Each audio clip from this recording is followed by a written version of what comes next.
My dad's business failed, leaving our family deep in debt. To secure the money, I married my sworn enemy only to discover he deliberately orchestrated the proposal. 300,000 stems of flowers were airlifted from Holland to Fiji, requiring 5 chartered planes. The diamond ring on my finger, as big as a pigeon's egg, blended my two 4K titanium-plated eyes. This wedding, beyond my wildest dreams, became reality at age 26. At the ceremony, I walked down the aisle in an ivory silk gown, gazing into the eyes of the flawless man before me. If only I hadn't known his true colors.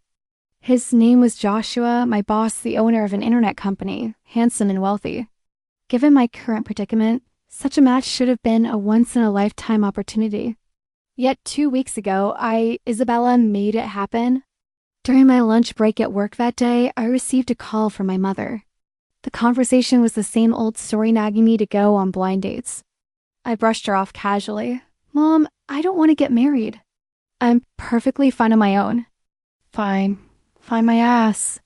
The neighbor's daughter, who's the same age as you, already has a child. And you're 26 and don't even have a boyfriend. Are you trying to drive your mother to her grave? Her voice was deafening. I'm a lifelong bachelorette, single since birth for 26 years, never dated anyone. Simply put, I have zero interest in romance, let alone marriage. I only love money. So when Joshua overheard my conversation with my mom and asked me in a condescending, smirking tone, Isabella, want to marry me? I almost said yes. The reason I didn't say yes immediately was that I sensed he had ulterior motives. After all, I'd worked under him for 4 years, reporting directly to him since Goss was still a small company. But our mutual dislike was legendary. Why? Because we were college classmates who constantly battled for first and second place on exams. After finally graduating, while I struggled to find work due to my personality, he had already started his own internet startup during university while preparing for graduate school exams. I still remember that morning when I answered Joshua's call, half asleep. Isabella, I hear you're still job hunting. As an old classmate, how about I show some mercy and take you under my wing? And so I surrendered to fate, spending the next 4 years working under him. Every day I plotted my escape from his control, dreaming of the day I could break free and carve out my own path. After all, only by infiltrating the enemy's ranks and knowing both sides could I emerge victorious. I never imagined he'd propose one day. What had all those years of hiding been for? Why? I asked. You have plenty of other options. Only you will do. His words were so tender they felt like a confession. But the next second, he shattered my illusion. Like you, I don't have high hopes for marriage. I'm just looking for someone to share my life with. My family is pressuring me. I resisted the urge to roll my eyes and declined diplomatically. Boss, you run a major corporation. You could have any marriage partner you want. I'm not worthy. Besides, your family would never approve. My parents don't interfere in these matters. I make my own decisions. I never told you this before, but my first love broke my heart badly. Since then, I've stopped believing in love. I avoid women altogether, so you have nothing to worry about. You can relax. Joshua looked utterly serious, not joking in the slightest. This was the first time I'd ever heard him talk about love. For a moment, I wondered which goddess had stepped in to deliver divine justice. Whatever woman caused Joshua such lasting damage, I'd beg for her secret formula. No wonder he'd stayed single all these years.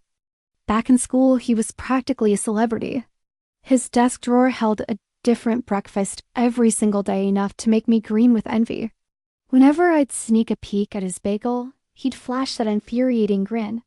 Isabella, just call me Big Bro, and this whole breakfast is yours.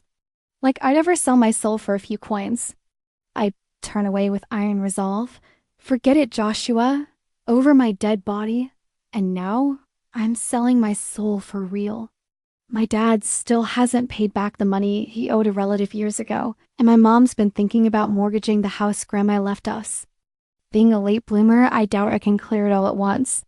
So I might have to sell myself. And to Joshua, of all people, the one I hate the most. Joshua, if I don't marry you, will you lend me the money? Isabella. He leaned in suddenly. I'm a businessman. In my world, everything is a transaction. Don't you understand that yet? Typical Joshua, that big, annoying jerk. How's your decision coming along, class president? Joshua really is petty, still holding a grudge about me snatching his position in college. I flicked my shoulder-length hair and flashed him a seductive glance. Only if no other women exist in this world. He gently caught my raised hand and continued explaining. I understand the principle of not grazing where the nest is. Besides, you need money lately, don't you? You had indeed investigated me. Caught completely off guard, I ultimately bowed to the power of money. Suddenly, I was about to marry someone before even falling in love, my direct superior and super-duper arch-rival, no less. The kicker? There was absolutely no love between us. I might not be able to have children. I looked up at Joshua and said earnestly, once a child is born, seeing that their parents never truly loved each other, realizing they're the burden holding the family together, that's just too unfair for them. Joshua raised an eyebrow at me, his expression far too mischievous. I just mentioned marriage, and you're already thinking about having kids? What, are you that eager? I rolled my eyes, speechless. I'll consider your proposal. What I said was serious. Only then did Joshua compose himself. I'd expected him to refuse after all. This concerned his family's legacy. He did wrestle with it for a while before finally replying ambiguously, I won't let a child be born into a loveless environment, which basically meant he wouldn't pressure me into having kids. So we struck a deal. We'd only tell our families about the marriage to avoid unnecessary trouble, and naturally, we'd keep our arrangement completely under wraps. My mom, kept completely in the dark, was utterly dazzled by Joshua's perfect son-in-law facade and the dazzling barrage of lavish gifts and flattery. Joshua, what exactly did you see in my daughter? Joshua answered with deadpan sincerity. Bella is wonderful in every way. Gross. I could feel goosebumps rising. Mom pressed on relentlessly. How did you two get together? Oh my God, give me a break. Just when I thought Joshua would stumble and be exposed by my mom, he spoke without a hint of embarrassment. I had feelings for her back then. After graduation, we worked together every day, and over time those feelings grew. Mrs. Chun, didn't Bella ever mention me? Who would mention you? To my surprise, my mom clapped her hands and chimed in as if rehearsing lines. Oh, I remember. Bella used to talk about you all the time. Oh, Joshua perked up. What did she say about me? What did she say about him? This didn't feel good. Oh, and she made a stuffed doll with your picture on it. She wouldn't let me throw it away no matter what. When I did toss it once, she got really upset. So that's when it started, huh? A stuffed doll. Oh no, oh no. That was the voodoo doll I bought specifically to curse Joshua. Who knew that under my curse, Joshua's company would only grow bigger and more successful? What kind of mystical nonsense is this? Superstitions really can't be trusted. It backfired on me instead. Guess that's karma for you. Oh, he pinched my shoulder, a smile playing on his face. So you already liked me back then? On the way back, my secret was exposed, leaving me feeling incredibly guilty. Joshua, standing at 192 centimeters, walked beside me. At 165 centimeters, I wasn't particularly short, but next to him, I felt utterly dwarfed. Just say what you want. Don't act so coy, it's not like you, I preempted him. Instead of responding, he closed the distance, cornering me against the wall. I caught a familiar scent, one I couldn't quite place. Under the streetlight, his voice was husky and cool, strangely alluring. Isabella, do you hate me that much? I took a half step back, creating distance. We've always been like this. You never liked me much either. Just as the tension between us grew thick, Joshua's phone suddenly rang. Hello, Joshua, why aren't you back yet? The voice was loud. It was Deputy Director Jasper. He glanced at me. I sensibly stepped aside, giving him space to handle things. Moments later, he finished his call and approached me, hesitating as if he wanted to say something.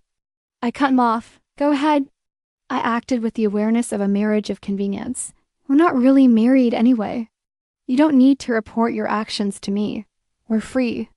I shrugged magnanimously and waved goodbye. Whether it was my imagination or not, Joshua's expression darkened instantly. His mood swings had once seemed like premature menopause to me. Now that I knew the truth about his heartbreak, I suddenly felt like I'd found his weak spot. I cautiously asked, "What? Did your first love say things like that to you too?" Joshua shot me a glance and gritted his teeth. Yeah, my first love was a manipulative bitch who toyed with my feelings. You'd be wise to keep your trash talk to yourself. I made a zipping mouth gesture and obediently shut up, terrified of accidentally stepping on another of his landmines. And so 2 weeks later, I became Joshua's wife. Finally, night fell. Our wedding night, the moment we were meant to consummate our union. The bed was strewn with crimson rose petals, and the room was filled with the scent of fragrant incense. In the hazy glow, I felt as if drugged, my consciousness growing hazy. My best friend Arya had spent the entire evening educating this lifelong virgin on the intricacies of intimacy, though she never knew I'd never get to use that knowledge. Lost in these thoughts, the man of the hour entered. Today, he wore a crisp white suit. His naturally perfect proportions were accentuated by the impeccable tailoring, which hugged his toned physique. Hair swept behind his ears, he exuded a captivating, untamed allure. A man like this would make any woman lose control. He seemed a bit drunk, his voice hoarse. "Isabella!" He called my name. "Are you feeling sick? Want some water?" I went to pour him a glass. He didn't take it, instead swaying unsteadily to sit on the bed. Joshua was generally flawless, save for one thing, his terrible drinking habits. On graduation day, he'd gotten wildly drunk, terrifying everyone. I couldn't bear it and held the glass to his lips. He didn't take it. Instead, he looked up at me with an odd, beastly gaze, wet and intense. "Why haven't you changed out of your wedding dress? Isn't it uncomfortable?" He tugged at the ribbon on my gown, his tone oddly whiny. "This dress is custom-made. The silk sleeves are so long I'd tear it if I tried to take it off myself. I'll have Arya come in to help me later." On your wedding night, you want your best friend to help you out of your gown? Are you trying to tell the whole world your husband can't handle it, but you really can't handle it? I didn't have the guts to say that out loud. "Joshua, you don't have to stay here tonight. Go wherever you want. I won't interfere." He pursed his lips, seemingly displeased at not receiving my explicit permission. He loosened the tie around his neck, his long fingers undoing the top button of his shirt to reveal his defined collarbone. "Isabella, I'm happy." Happy about what? He must be out of his mind. I grabbed his collar, stopping his provocative actions. "Joshua, if you keep this up, I'm going to get angry." He seized the moment to wrap his arms around my waist, his breath brushing against mine. Warm light shimmered in his eyes, and that slightly open collar made me want to bite it. "You're always like this," giving me the cold shoulder. "Yet you were smiling sweetly at others just now." Mid-sentence, he drifted off to sleep. Has this man lost his mind? The next morning, I arrived at work practically aching all over, not because of anything between Joshua and me, but because he'd had another bout of restless energy in the middle of the night, singing and dancing nonstop. He even demanded hugs like a child, completely shedding his aloof, godlike image. He finally quieted down late at night. I gave him the bed and slept on the floor with my own blankets. What a pitiful wedding night. When I woke up in the morning, I found myself in the bed. Joshua was gone, probably already at the office. The workaholic who never takes a day off. I tidied up quickly and headed straight to the president's office upon arriving at work. To my surprise, it was completely empty. Confused, I saw Ken, the assistant, letting the cleaning lady in. I hurried after him to ask. "Mr. Joshua took the day off today," Ken said, pushing up his glasses. "Took the day off." That workaholic Joshua actually took time off. Seeing me frozen in place, Ken added, "Mr. Joshua just got married." He even gave every employee a wedding gift. "Oh, right, you have one too. It's at your desk." Apparently, no one knew yet that I was the one who married Joshua. Shortly after, Joshua called me. Where are you?" His voice was as lazy as ever. "At work," I replied. He chuckled. "Sweetheart, have you ever seen anyone go to work on their wedding day?" That sweetheart nearly knocked me off my feet. I cleared my throat, regaining my composure. "Where are you now?" "At your doorstep." "No, honeymoon suite, but visiting your parents is still in order, right? The bridal chamber." "But you don't even touch women?" I had no choice but to drive home. Joshua was already waiting at the door, dressed in a long khaki trench coat and a black baseball cap. Unlike his stiff, suit and tie work attire, this look made him resemble a Korean drama lead straight out of a TV series. He sure knows how to dress. That's just him. He charmed plenty of girls back in school. "You really didn't have to go to all this trouble." I walked over and took the gift he'd bought from my mom. Joshua paused, then said, "You have to play the part convincingly. You wouldn't want your mom to see through it and be disappointed, would you?" As he spoke, he gestured for me to take his arm. I reluctantly complied. Upon entering the house, my mother bypassed me entirely, pulling Joshua inside. She was utterly delighted with this well-mannered son-in-law, her eyes nearly missing her own daughter. The scene was warm and harmonious, oblivious to anyone else. When it finally ended, my mom specifically pulled me aside, asking how last night went and if we'd done it. She went on about how if we weren't planning on having kids soon, we should take precautions to avoid damaging our health later. But if we were, we should start early and have several while we were still young. "I've got some ox penis my neighbor sent over. Give it to Joshua to build his strength." Her daughter conceived that way. How should I respond? I glanced back at Joshua, my eyes pleading for help. He rushed over to bail me out. "Mom, don't worry. I don't need that stuff. Ask Bella, she knows." "Like hell I know." On the way back, riding in Joshua's car, I caught him smirking out of the corner of my eye. Feeling awkward after what happened earlier, I shot back sarcastically. "Don't mind what my mom said." He just grinned nonchalantly. "I don't mind. But you? Your ears are bright red." I put on a brave front, just a few suggestive remarks. "I don't care. I'm the boss's wife now." A little storm like this is nothing unusual. He chuckled again, then asked, "So, what do you say? Should I announce our relationship to the whole company? That way, no one would dare ignore Director Isabella's words." "That's unnecessary. An open ear allows the company to thrive. If everyone blindly follows me just because I'm the boss's wife, good suggestions would be buried. That would be my fault." "Oh, Director Isabella, you're quite the visionary." He nodded with rare approval. Then, abruptly changing the subject, "Did I do anything last night?" Now that was my turn to speak up. "Mr. Joshua, you really don't know your own limit, do you? You shouldn't drink so much when you can't hold your liquor.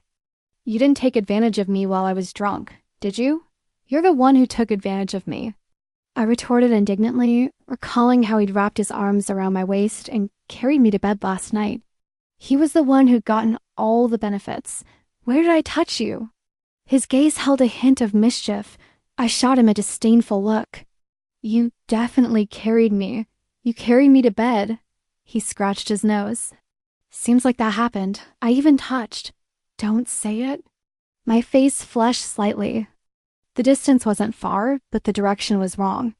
This doesn't seem like the way back to my place. This row of villas was clearly beyond the means of someone like me, a working-class salaryman. "We're married, so of course you're staying at my place." He looked utterly convinced. Should I remind him this was just a marriage of convenience? No, a place this nice? Might as well stay. Joshua's villa was deserted. According to him, this was his new home. No staff had been hired yet. An auntie came once a day during work hours to keep things tidy. The rest of the time, it was just the two of us. Creepy. He led me to my room. The moment he opened the door, I was stunned. Even that voodoo doll was here. I picked up the doll, feeling guilty. How did you bring this too?" He shot me a look, feigning sarcasm. "It's important, isn't it?" I was afraid to get lost. Someone would have gotten mad at me. I pursed my lips. He walked out of the room, but not before adding, "Maybe you didn't know, but Pink voodoo dolls are for love and sex. If you really hated me, you'd need a black one for it to work. Mind your own business. I just like pink. I suddenly remembered the college yearbook tucked away in a drawer and, on a whim, pulled it out to flip through. The first face that caught my eye was Joshua's. He stood behind me in a white shirt. Back then, when I first saw him, I thought he was some kind of angelic older brother, almost fooled by his looks. He seemed to always be right behind me, in a spot where I could see him the moment I turned around. Truthfully, he was polite and courteous to everyone else. Only with me did he always wear that sharp-tongued, unlucky kid expression. Isabella, if you keep this up, I'll surpass you. Isabella, don't you dare fall in love while we're studying. Isabella, your dad is your dad and you are you. He changed, but why are you letting yourself go? Lost in these memories, I was startled when my phone rang. Fiona's voice came through. Fiona was a college classmate. We weren't particularly close and had barely kept in touch after graduation. I had no idea where she got my number, but she invited me to tomorrow's alumni reunion. She sounded excited. Yeah, it's been so many years since we graduated without getting together. I heard you work at Joshua's company. Could you pass along an invitation to him? I wondered if Joshua would come if I mentioned it. I drafted a text for him. No reply. So late, maybe he's asleep? I slipped out of bed, tiptoed to his door, and knocked. What is it? He was awake, as expected. The reunion tomorrow afternoon, are you going? I wasn't holding my breath. My job was just to pass along the invite. Whether he went was entirely up to him. What time? Huh? A surprisingly direct reply. What time in the afternoon? He repeated patiently. 2:30. I'll pick you up then. The reunion was set at a hotel. Saying I wasn't nervous when opening the door to see classmates I hadn't seen in ages would be a lie. Fiona spotted us at the entrance and shoved us inside. Only then did I realize everyone's eyes were suddenly fixed on us. My social anxiety had gotten worse. Oh isn't this our class monitor and the school heartthrob? Everyone hurriedly stood up. A few classmates whose names I could barely recall even pulled out chairs for me. You two came together? I gave an embarrassed smile. We just happened to bump into each other at the door. Just then, Gavin walked in. He pursued me back in college, but I turned him down, citing heavy coursework. We hadn't seen each other since graduation, though I'd heard he was doing pretty well now. Hey, big boss, hurry up. Someone pulled out the seat next to me, gesturing for Gavin to sit. Right here, right here. Gavin and Isabella, old acquaintances. The crowd started teasing. We always said you two were a perfect match back in class. Now this is perfect turn the dinner into a wedding banquet. Just go ahead and clink glasses. Back then, Gavin's pursuit of me was common knowledge. So naturally the class paired us together. The air froze for a moment. Joshua, who'd been silent, slammed his hand hard on the table, his expression darkening. When the devil stays quiet, everyone stays alive. But once he spoke, it was an instant social death.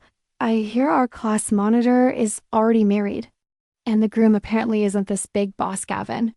He shot me a look that screamed, if you don't set the record straight, I'll announce to the whole world that we're already married.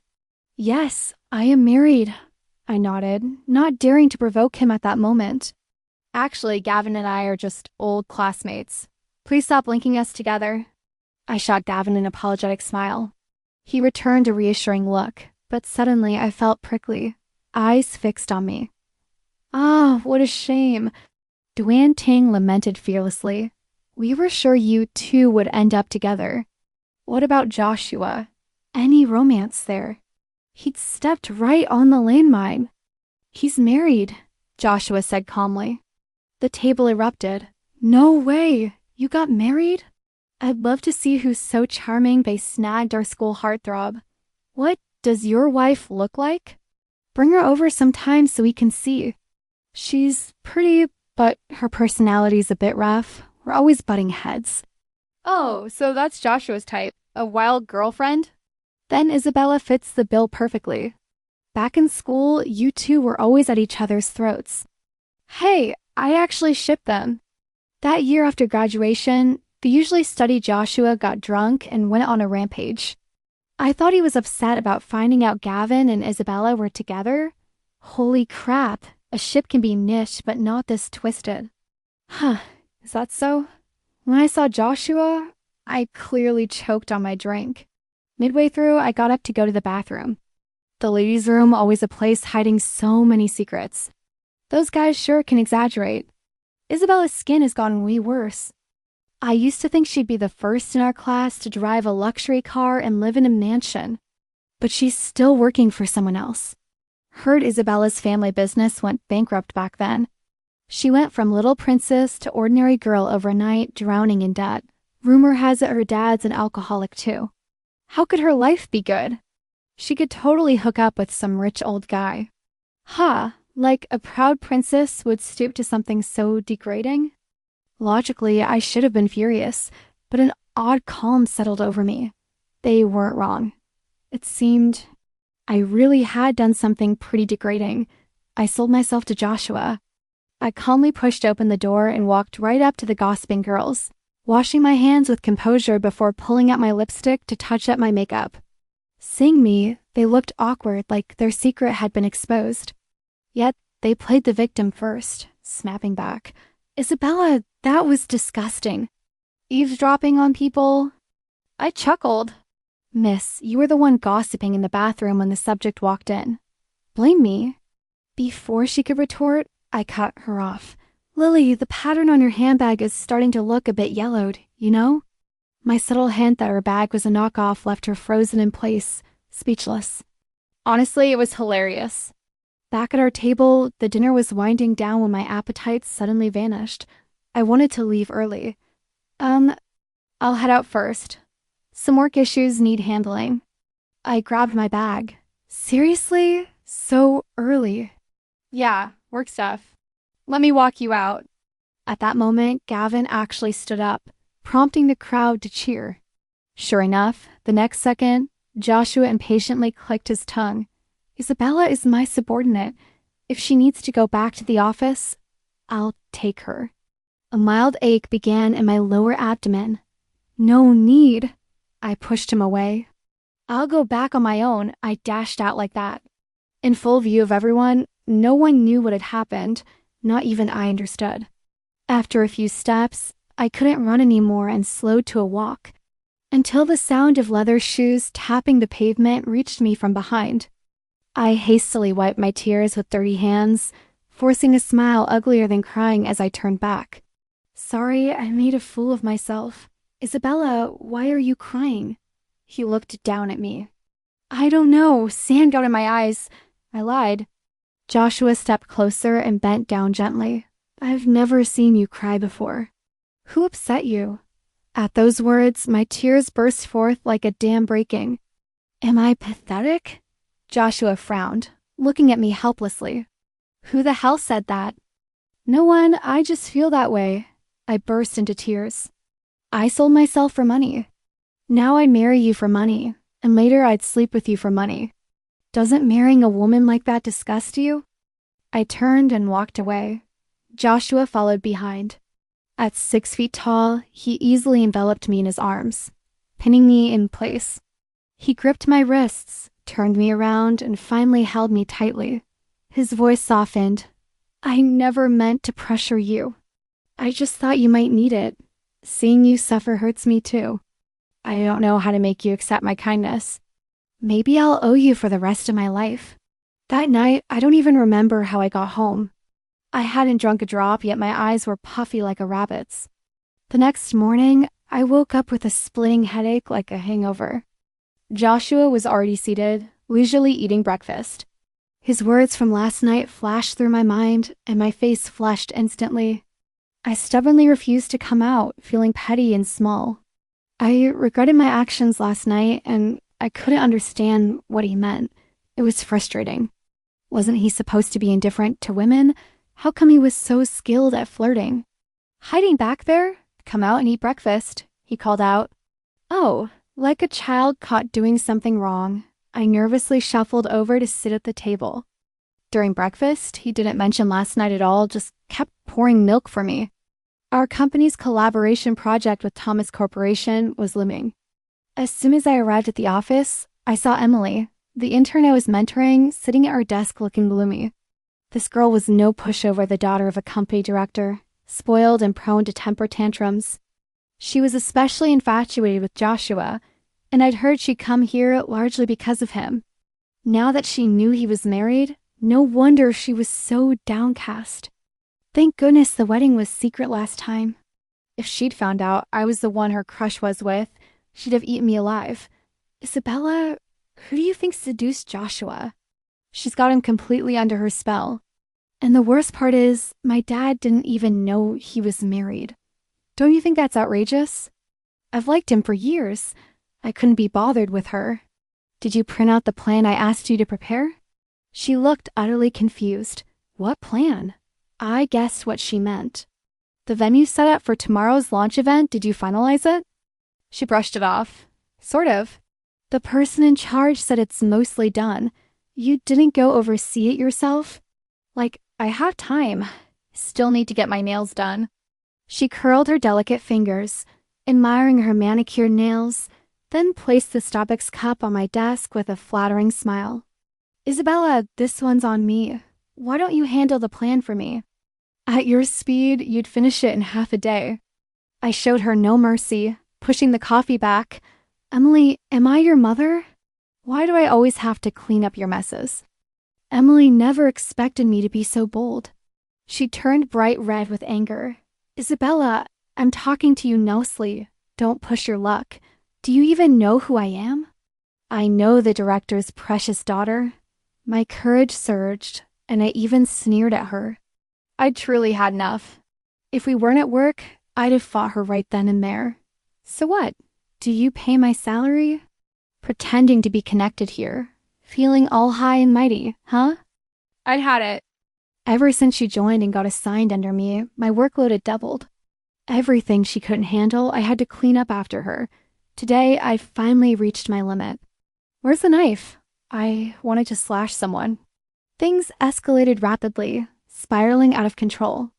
The commotion alerted the big boss, who summoned us to his office for a chat in no time. Emily and I both had our hair pulled like we'd been attacked by a wicked stepmother. What can you do? Women love grabbing hair when they fight. Poor me, my fresh big waves ruined. Emily nearly threw herself at Joshua when she saw him. Joshua, big bro. Isabella pulled my hair. Look at my hair. Due to her position, Emily normally had no contact with Joshua. As for why her father didn't give her a slightly higher level role, it was mainly because she was just too unmotivated. Someone like that? I couldn't handle mentoring her. I glanced at Joshua. Honestly, I didn't expect him to take my side. After all, if it were him, not kicking me while I was down would be generous. Isabella. I listened, bracing for the impending scolding. You're the boss's wife. Why are you picking a fight with a new intern? Yeah, why am I picking a fight with her? What?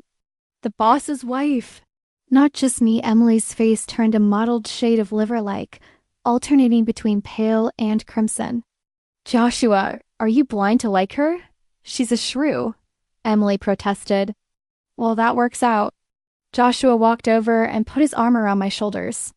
From this angle, his jawline was sharp, his Adam's apple prominent. I could almost hear my own heartbeat. Some call me the Demon King. Demon King and a shrew? We're practically family. So cheesy. Even Joshua could spout corny lines. I nearly laughed out loud. Seeing Emily's displeased expression made me want to laugh even harder. On the drive home that night, I finally got nervous.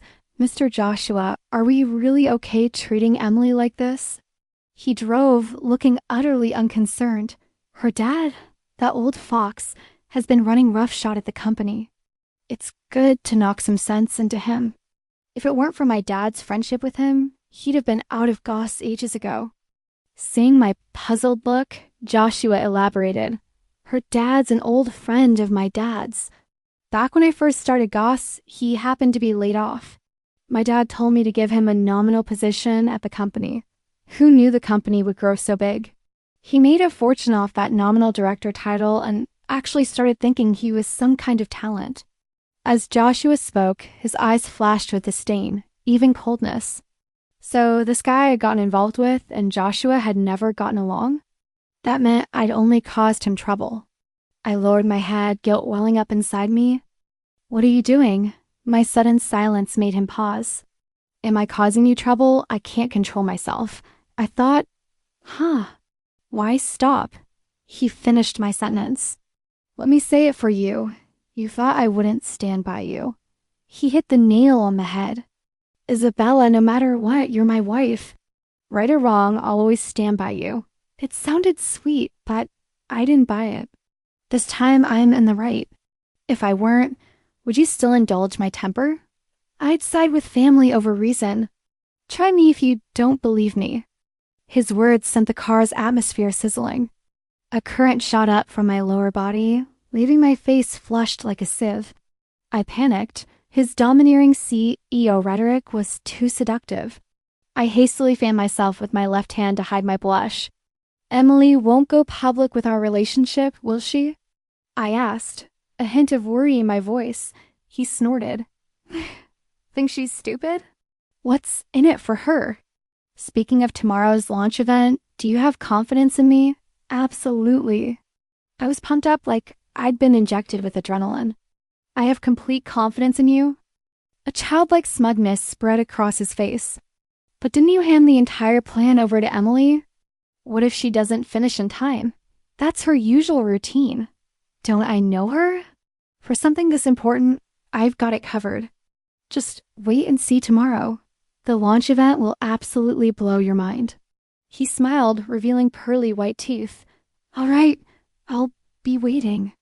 The next day, I arrived at the venue early. The company was showcasing a dating simulation game currently in development for its first public market presentation. Once this launch event concluded, the investment project with Thomas Company should finally stabilize. Director Isabella, bad news, our mascot performer got injured and can't make it today. Just what I feared. My unlucky streak strikes again. Trouble was inevitable. That mascot represented the software's main character and was a crucial element of the launch. Faced with this emergency, I quickly assessed the situation. The mascot needed to take the stage. The performer had to know the flow, the platform position, and be a woman around 5'4". After much thought, I was the only suitable candidate. The puppet headpiece weighed 9 jin. For flexibility, it was fitted with numerous rigid transmission structures inside the headpiece, and similar metal components were embedded in the body. The moment I slipped it on, the weight made it hard to breathe. When the mascot's name was called on stage, I was peeking through the headpiece's eye slit at Joshua, who looked sharp in his professional attire today. It reminded me of the first time I saw him standing in the hall representing the freshmen, looking so handsome I was mesmerized.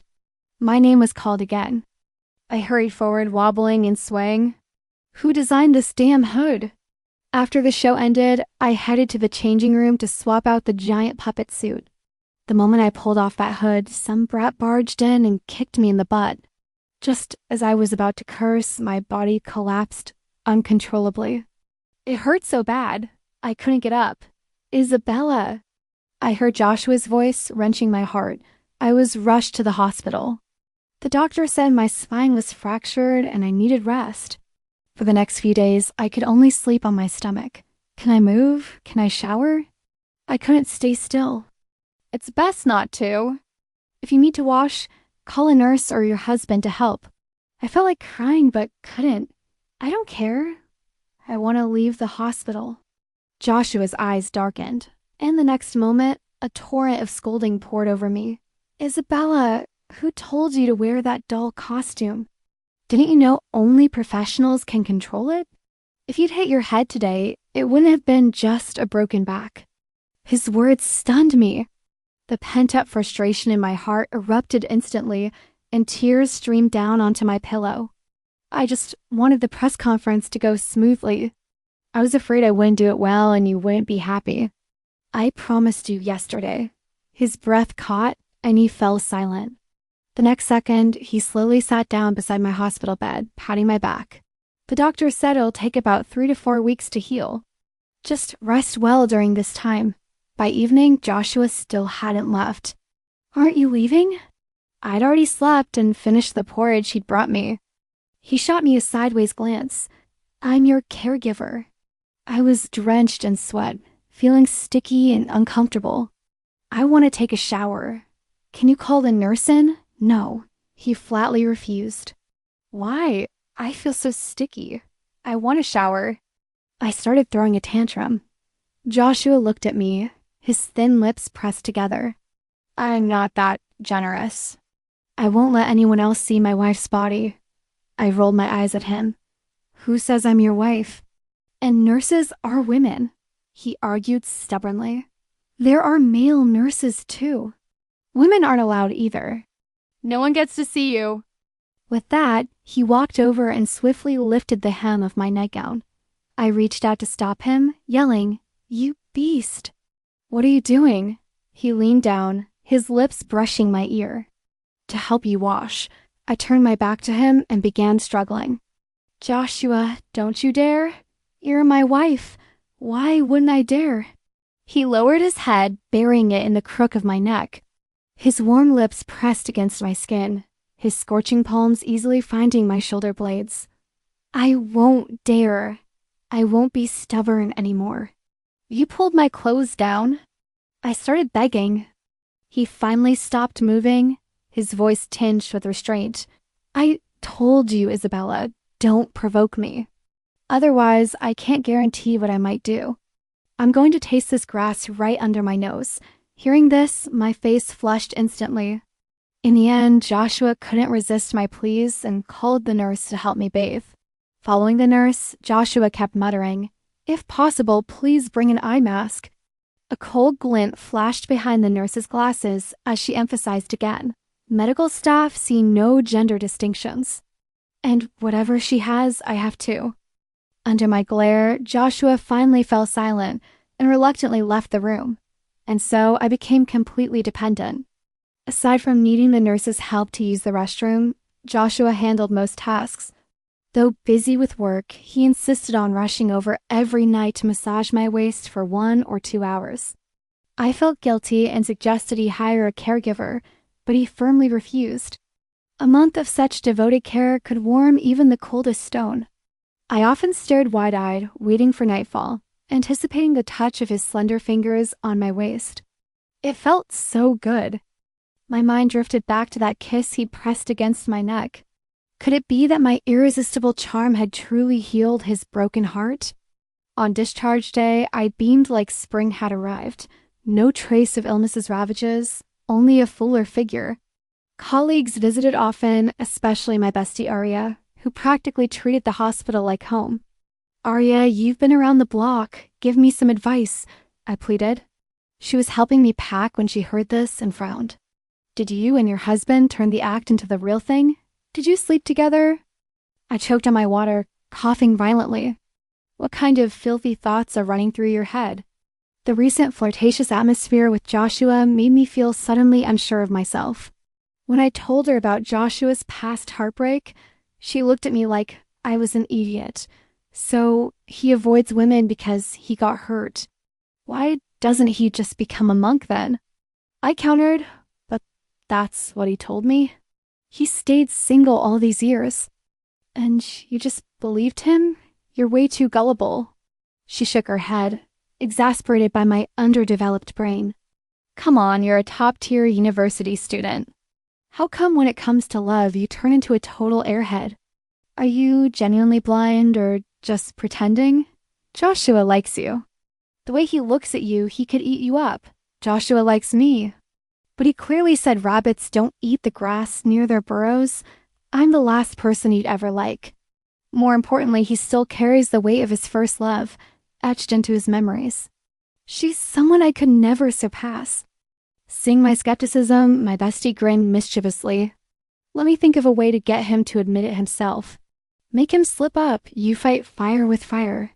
I must be losing my mind lately, thinking about him every single day. Back at the office, work was back on track. Emily had resigned and a new intern joined my team. A guy around 22 named Joseph. Soft-spoken but incredibly diligent. Isabella, I think we could tweak this proposal. Isabella, grab some bubble tea and take a break. In short, he's overly attentive, the kind of attentiveness I can't stand. Hey, heard the company's organizing a team building event soon. Colleagues nearby were discussing. After weeks cooped up in the hospital, I perked up instantly at the chance to get out. Where are we going? Heard it's a hot spring retreat. Hot springs are perfect, Director Isabella just strained her back, right? Hot spring water dilates blood vessels and improves circulation. Mr. Joshua really thought of everything. No way, can I be a little delusional and think he did it for me? Isabella, stop grinning like an idiot and get back to work. Joshua happened to walk past me and delivered this line, neither cold nor warm. I used to hate his arrogant, self-important attitude, but now he actually looks kind of handsome. I must be out of my mind from this back injury. My coworker leaned over. Director Isabella, you've changed since coming back from the hospital. You never cared about team building before. You'd rather take time off and stay home. Why are you so enthusiastic this time? Exactly. Where'd my aloof persona go? How could falling head over heels make me act so foolish? What must Joshua think of me now?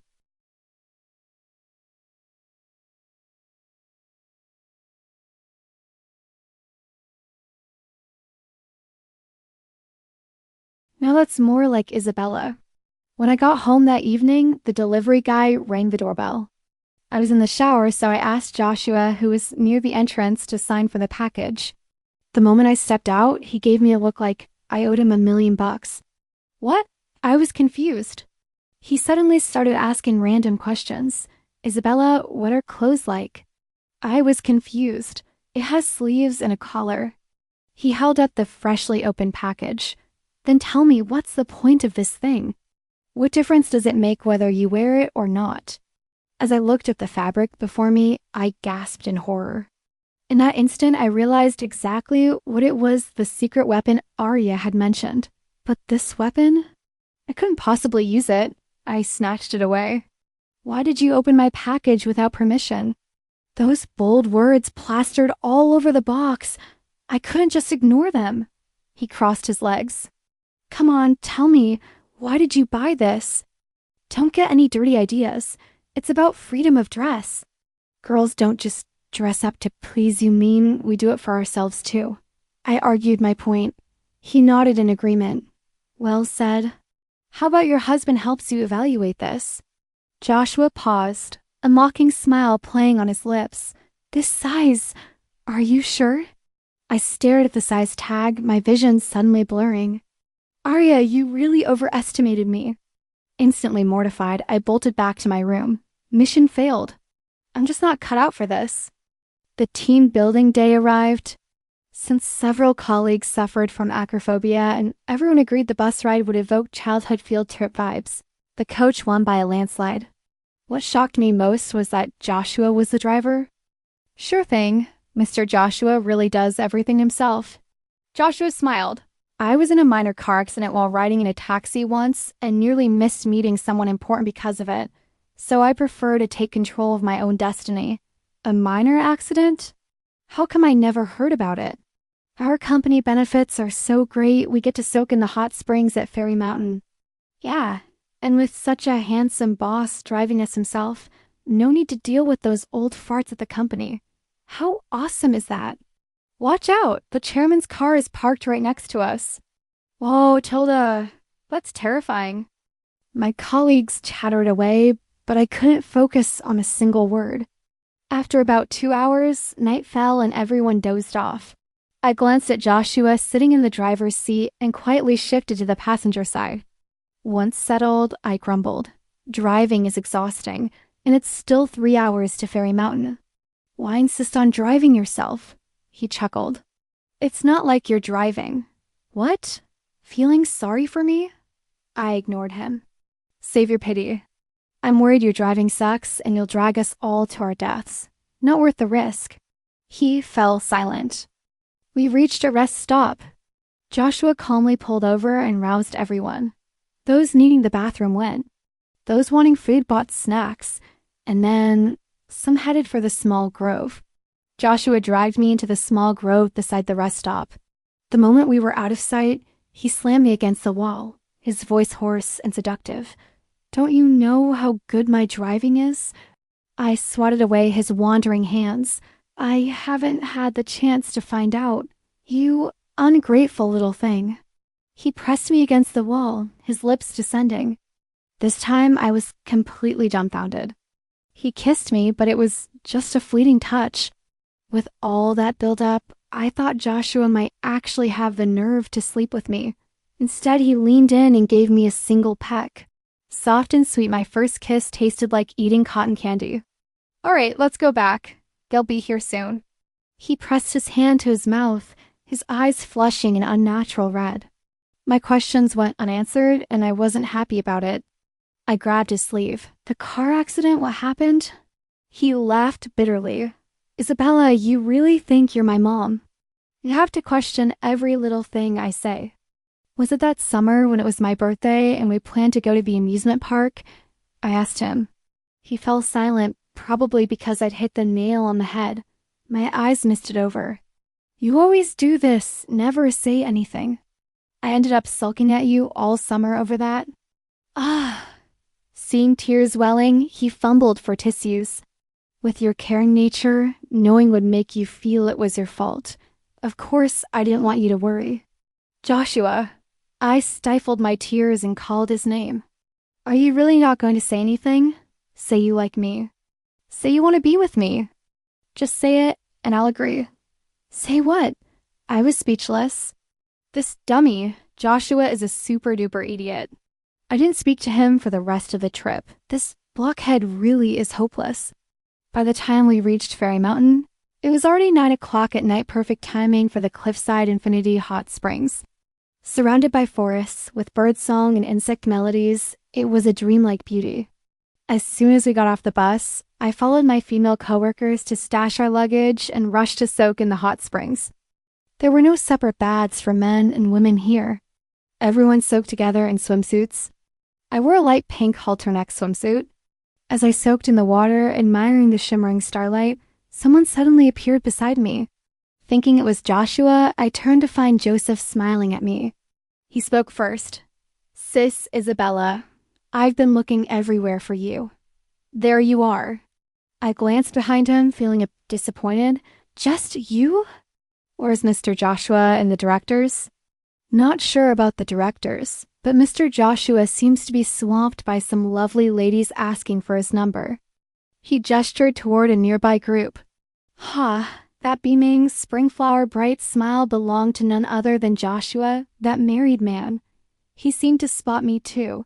How annoying. He swore he'd given up on love, yet here he was, not turning down any pretty ladies. Joshua, you're done for. I turned away and said to Joseph beside me, Joseph, actually, I'm already married. Joseph's mouth gaped wide enough to fit an egg. After a stunned pause, he replied, Oh, I thought Isabella was single. That's why I was pursuing you. Don't worry, I wouldn't chase after a married man. Seeing him back down, I added, Actually, you know my husband too. My gaze shifted to Joshua. Joseph looked like he'd just stolen company secrets. His attitude did a complete 180, and he backed up several steps, his eyes darting between Joshua and me. Tears welled up in my eyes. Look at Joshua, he's so happy. So, I want to get back at him. Can you help me out? I whispered my plan. After hearing it, Joseph waved his hands frantically. No way! Isabella, Mr. Joshua would kill me. I gave him my word. He wouldn't dare, he's the one cheating. Just do it. I've got your back. Under my coercion, Joseph finally stood up shakily and walked over to Joshua. Right in front of the girls asking for his number, he wrapped his arm around Joshua's and called out a sweet honey.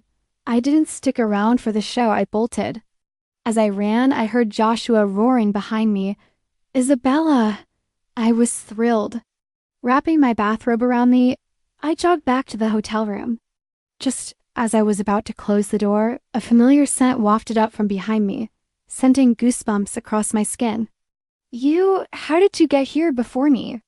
I stared at Joshua standing before me, utterly stunned. The look on his face was terrifying. Isabella, this isn't my first time here. Ever heard of shortcuts? I turned to run, but he blocked my path in 3 strides, his gaze fixed on me like an eagle eyeing its prey. Isabella, your intern ruined my luck with women. You said you don't chase women. I was saving you. He leaned in close. Don't you know whether I'm into women or not? I need to rest.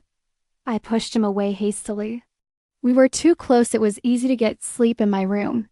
Joshua grabbed my hand and pulled me toward his quarters. Hey. Under my yukata, I was only wearing my pink bandeau swimsuit. Nothing else. The moment we entered, he picked me up and laid me on the bed. Bella, tell me honestly, are you jealous? I turned my head away. It's just a fake marriage. Why would I be jealous? Besides, isn't your heart still tied to that first love who broke it? You've been stuck on her for so long, swearing off love and women altogether. Sounds like you can't let go. Huh. If you can't forget her, why not go chase her back? I blurted out a flood of words, feeling more and more aggrieved. What started as playful banter had turned into genuine anger. Joshua's lips curved upward, a strange gleam in his eyes. He reached out to pinch my cheek, chuckling, "You're really jealous." I dodged his hand, but he reached out again and pinched me lightly, his voice slightly hoarse. Bella, the only one who could break my heart is you. You are the legendary first love of my life. There is no one else. The only person I've ever loved is you. My eyes widened as I watched the scene that had only ever appeared in my dreams unfold before me. I closed my eyes, hoping to confirm this scene wouldn't vanish again. When I opened them, he was still there. In the blink of an eye, large tears rolled down my cheeks. Joshua gently wiped them away, his movements tender and careful. Please don't cry. Blame me. Blame me for not speaking up sooner.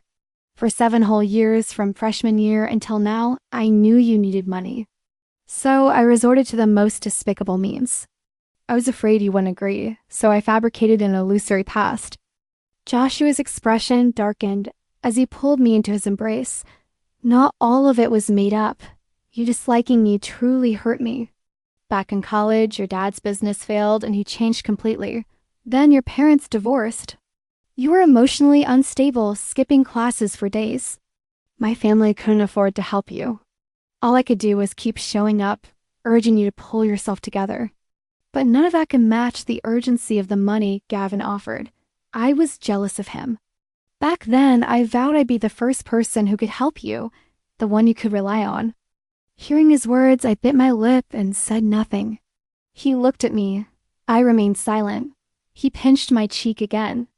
At least give some response to this heartfelt confession, okay? Boss lady, approve my promotion request, will you? I flung his hand away, my eyes stinging fiercely. Playing the romantic card now? Why didn't you say anything all these years? What, now you do? Didn't you want to be some saint who asks for nothing? Why didn't you just endure it? How dare you lie to me? Finally unable to hold back, I started crying and hit him hard. Who told you I took money from Gavin? That money was borrowed from relatives back then. Gavin and I aren't related. How could I possibly take his money? And have you always thought I was involved with Gavin? I wanted to ask you that at the reunion. Why did you keep hanging out with that guy back then? He looked like a wronged little wife. Gavin's dad just happened to be my dad's lawyer. When the company went bankrupt, we needed a loan from the commercial bank. Since we didn't understand much about it, we had to seek professional help. That's why I interacted with him more during that period. Joshua pulled at his hair in frustration. I can't believe I've been jealous over something like this for all these years. I resisted the urge to roll my eyes and continued. Over the years, we've paid back quite a bit. Recently, my second aunt's son is getting married, and buying a wedding home requires a lot of money.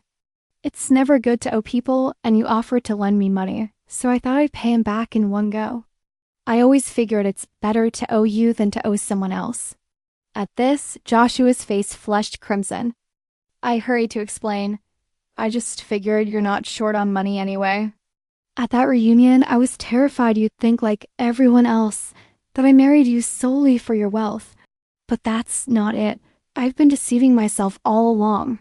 I feel unworthy of someone as wonderful as you now.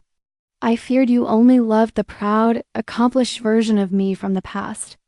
Isabella, when you love someone, does it matter what they look like? Even if you really were using me, I'd accept it. His eyes were dark and shining. Bella, can I kiss you?